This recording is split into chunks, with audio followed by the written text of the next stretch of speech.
my bottom, and it doesn't even hurt. I'm gonna find a house plant, gonna eat some dirt. I'm gonna run around all over this house. I'm gonna find an old dusty thing, put it in my mouth. I am baby, I am trouble, and I can walk. I know everything to do to make the doggy jump. I know everything to pull to make the lamp go thump. I know everything to do to make... Okay, so now we have mom hacks for the bedrooms for kids. Okay, so our kids were taking these toddler beds and putting them all to, like, working together, and we're putting them vertical. So as soon as we saw that, we immediately corrected that, since it's a major safety no-no. So you can see down here, there's little L brackets. The beds are literally screwed and bolted into the floor. So that way then they are bolted like that on all four corners. So every one of them is bolted down 4 times to the floor. These beds are not going anywhere now. So that's mom hack number 1. Number 2, our kids cannot handle curtains because they like playing in them, pull the rod down on themselves and get hurt. Again, another safety issue. So we got some of the tinted window decals, I guess, kind of sticker things, but they will not ruin your windows. All right, we get asked where we put the kids' clothes. We had to get rid of all dressers when we moved from Arizona to Georgia in May. We had to get rid of all of our furniture, couches, dressers, you name it. We literally came with no dining room table, anything. So we've been piecing it back together. So all the kids' clothes and things were in the guest room closet. However, I'm going to be starting to work on that room to get it ready to eventually be Elias's and Gideon's room. So in order to do that, we were worried about them pinching their fingers as well as opening them and playing with everything. Bolts up top, can't open, can't pinch fingers, it won't do anything. Added security right there as well. And again, another one. So you just mom hack it, open them up. All right. And welcome to the Quince closet. So it's very jam-packed in here, but we don't have tons of storage areas up here. So we have 3 of the 4 Mom's Breeze pack and plays that we used all the time when we're traveling, because the Quince have made now 4 cross-country road trips of 31 hours plus. So we also have a small little stockpile of diapers and the humidifiers for all the different rooms in case we get any illnesses. I keep all the bins pretty labeled and organized. So this was socks and shoes, mom hack. If you have different gendered kids, boys go in a Ziploc, girls go in a Ziploc. So easy peasy, you just grab them. If you ever find that, hey, that sock's too small, or that pair of socks is too small, because I would go ahead and pair them up before they're in there, you just get rid of them immediately. We got hats, their pillows, extra of their little couches.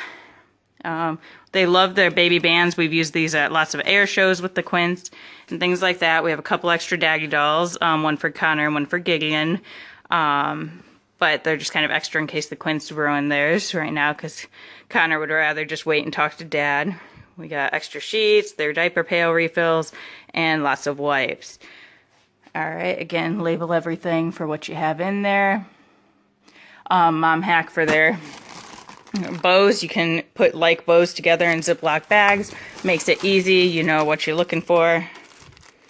And you can just know that when you're needing 4 of the same types of bows that it's covered there. All right. And we've got their loveys, the pack and play sheets. Started a pull-up stockpile. So then we use these chuck pads down here, the blue pads, for anything messy. Easy peasy, you just throw them out then.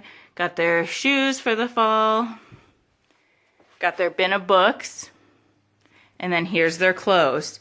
Now, ideally, we would love to get them a dresser soon, so I'm just kind of waiting around till Michael gets home to do that. But we have their onesies for the girls short sleeve shirts, girls dresses, girls pants, More girls' pants and girl pajamas, girl long sleeve shirts, boys shorts, girls shorts, boys short sleeve shirts, boys long sleeve shirts, boys pants, boys pajamas, boys hoodies and lightweight jackets, girls hoodies and lightweight jackets, and matching outfits for the set of all 5 of them. So, and Gideon for some of it. Gideon is now wearing the same size shirts as Elias, so that makes it easier to have all their stuff here. Pants he still wears a little or smaller size because of the fact that his legs are still catching up in length. So that's that. Again, label everything, keep it organized. That's the mom hack for that stuff. And also, because the Quints will love taking out all of their clothes, go ahead and make sure that you lock everything back up. So that way you don't have to redo all of your hard work. So this was originally in the other room, the guest room / eventually Elias's and Gideon's room. But we are needing to get that room cleaned out. So that was that. The only other...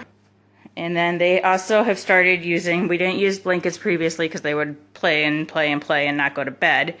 But they have been starting to use these sensory blankets with different textures and things to get comfortable at bedtime and everything. And that is it for the mom hacks in their room. Oh, mom hack 2. Do not have a tons of toys in the kids' room. To me, that's saying, hey, this is playtime, whereas we wanted this room to be just saying, hey, it's bedtime. So I'll occasionally, as we're reading bedtime stories, they'll run around and stuff, but then we put them away and they know, hey, it's time to wind down, it's bedtime. So we don't keep toys in their room. We're in the kids / mainly Connor's bathroom. Mom hacks I have for this. The only thing is for their toothbrushes are all labeled with the starting letter of their first name.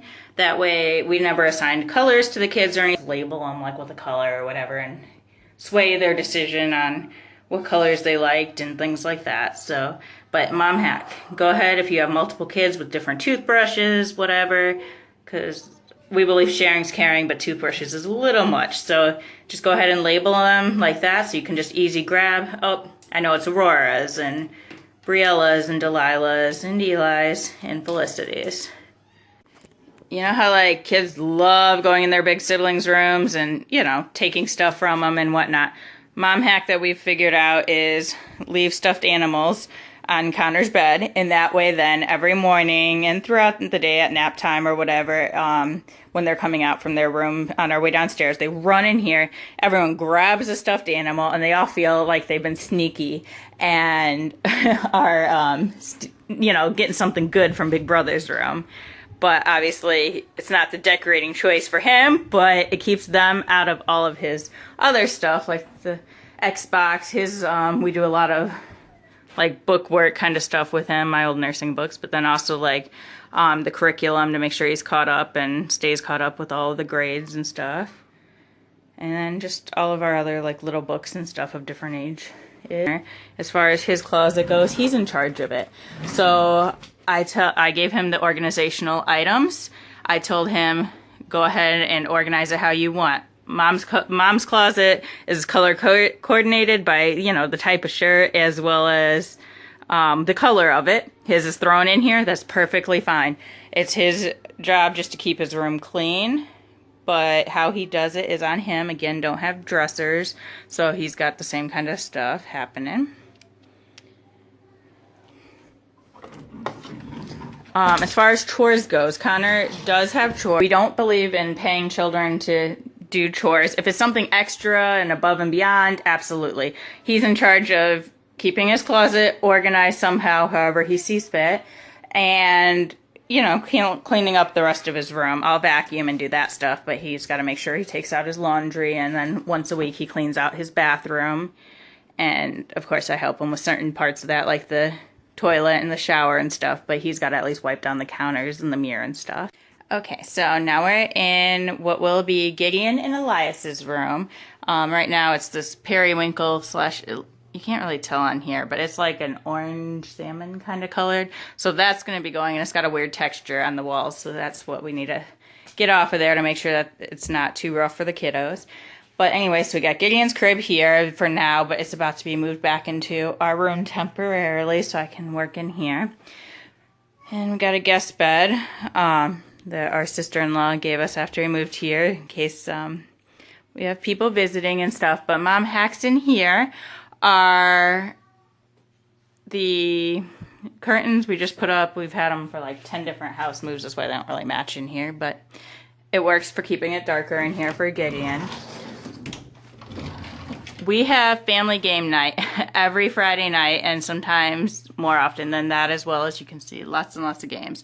All this is driving my OCD absolutely nuts, so I'm going to be building some shelves and stuff, and eventually when we finish up the basement, then we'll have all the games and make a cool little family area down there. But for now, it's just all in here until I can make us shelves in here, more shelves for it. But I again suggest every Friday or pick a night that works for you that we do family game night, and Connor is allowed to pick out whatever he wants for dinner and we make it happen. And then he also gets to pick out games, or if we're watching a movie, or both depending on the night. So it's just all about what he wants. And then we also involved the other little kids as well for some of that as well. All of our kids, well, the quintuplets until the age of 2 had a sound machine, and we also used one for Gideon. It helps drown out any of the extra noises, and was one of the tips that we learned from My Sleeping Baby, their sleep training group that helped us out so much when the kids were little, just with their tips and everything else, so that we could finally get them sleeping through the night by 5 months old.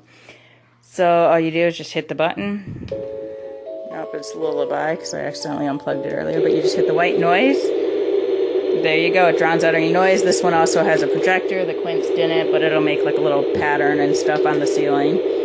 And that's it. As soon as we tuck him in, as soon as he hears that, it's a sleep cue. He goes ahead and gets ready for night-night. I have a few of the mom hacks for the van, I guess you could say. So, if the kids are all sleeping, you know, after appointments, whatever, doesn't matter if you have one or a million, go ahead and just let them all sleep. So you have 6 sleeping kids in their refreezing car seats, and we just dropped Connor off, so that's why his seat's empty. But I didn't forget one at home, swear. But we just got home though, and so yeah, leave them sleeping in here until you absolutely have to take them back out. Another thing is keep some wipes or whatever you like cleaning your vehicle out with in the car, because as soon as you get a moment, like right now, you can use it to clean the van or whatever your vehicle is. That way you're not really wasting any time. You get some anger out and just scrubbing your vehicle, and your vehicle's usually always clean then. Also, take anything out from that day as soon as you get home, because if you're like me, coming back out to the vehicle isn't going to happen. So if we just immediately, when I take all the kids out, I take all the junk out too.